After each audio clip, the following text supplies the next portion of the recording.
Ako di ay si Kyle Bentorion, 23 years old, usa ka young farmer awardee. So ako di ay ang tag-iya sa Kifino Dairy Farm o ang ako ang enterprise nag-deal with dairy production, specifically sa Cabao. Ang Kifino Dairy Farm focuses on producing, the primary product niya is ang fresh milk coming from dairy buffaloes.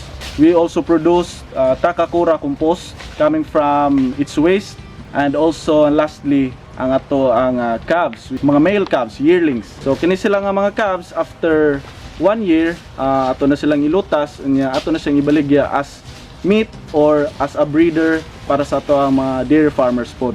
Ang vision po ng Kifino Dairy Farm is nga to lead the production of milk through innovation, efficiency, and also quality measures in Central Visayas.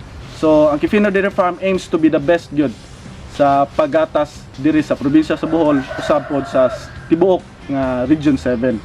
Unya, para maabot nato ang ato ang gi-envision is we have to produce sufficient milk without compromising the wholesomeness of the products coming from animals in good health and generally accepted standards. Ang YFC startup di ay naa siya ay 50 mil nga madawat, which ako gitong gipaningkamutan nga maapil ko aron makapalit gid ko og kabaw. Tungod kay ang pagpamuhi og kabaw perti ka mahal, ang startup kulang gid siya.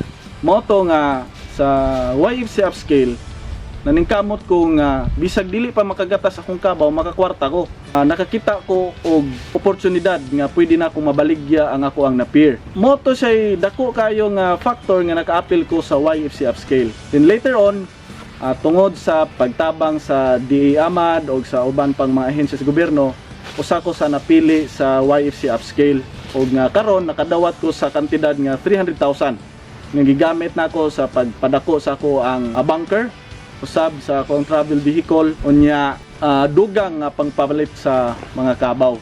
Para sa atong mga kabatanunan, daghan natang mga batanon ron, labi na mga YFC. So namoy mga hilig duola lang mi. Usab atong ipakita nga bisan sa ato ang pangidaron, pwede na ta nga mapasaligan sa pagpakaon sa ato ang mga katawhan.